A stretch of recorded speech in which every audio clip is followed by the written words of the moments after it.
Well, howdy there, Internet people. It's Bo again. I normally don't record when the weather is like this. It gets noisy at times. We got a storm coming in. But it seems fitting today to just go ahead and do it, because there is a storm coming. Right now, in both places. In the U.S. and over there, the governments are doing the same thing. They're pumping their people up, getting them ready for what seems to be inevitable. And both sides are being treated to the same type of thing from their media, from their politicians. It's happening because, as I've said before, we're a lot alike. We speak the same language most of the time. And that's a big source of a lot of our problems. Now, I want to address a question that I got about that last video before we get into it. Somebody said it sounded like I admired General Soleimani. No. I respect him. See, he's a tool. He was a tool. And I don't mean that as an insult. He was a tool of Iranian foreign policy. He was an implement. His role was to be dangerous. That was his job. He was a dangerous tool.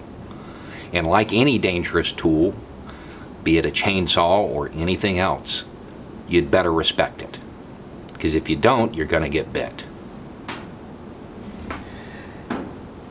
Us not respecting the amount of influence that this man had is going to bite us. Yeah, I do. I respect him. I don't agree with him. We're not on the same team most of the time.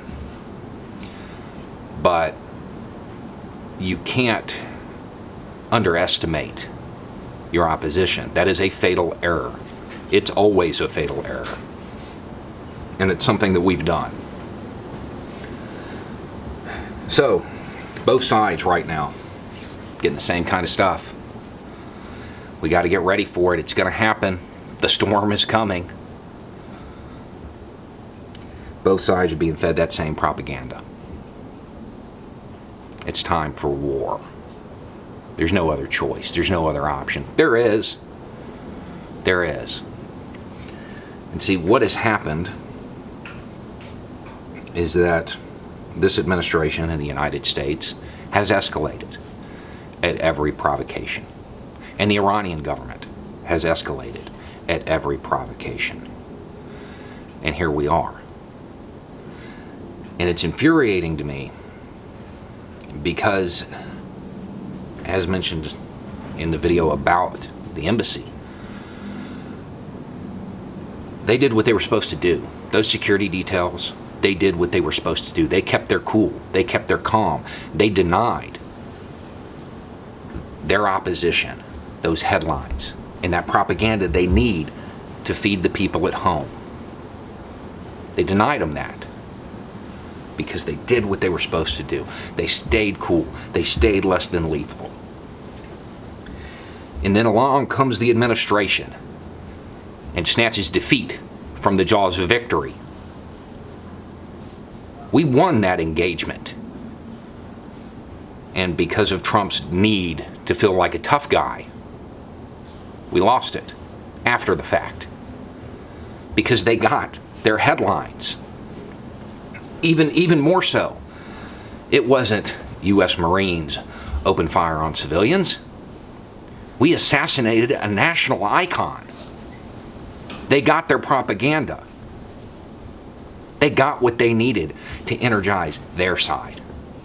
And over here, yeah, people are cheering it on. People who have no idea who he was, just going off of what they heard.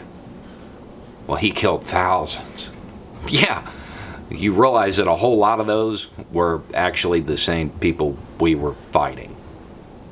Didn't know that though, did you? We speak the same language. we're going to behave in the same manner. So understand that as American politicians cheer for blood that they're not going to have to spill and they're not going to have to shed, the same thing's happening over there.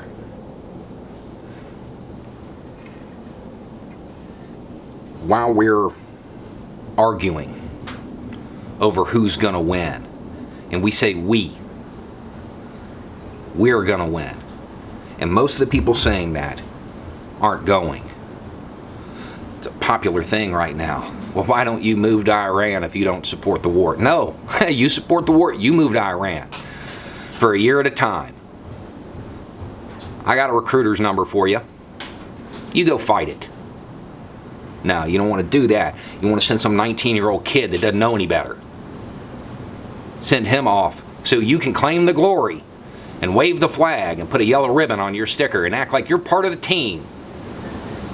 War isn't a spectator sport, gentlemen.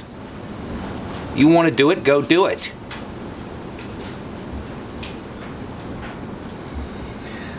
The one thing that I really hope people can take away from this whole incident, is that both governments are behaving the same way. And I don't mean that in some moral equivalency. I mean it in a wider sense. They're both doing what they can to energize their people. They need us. We don't need them. Anyway, it's just a thought. Y'all have a good night.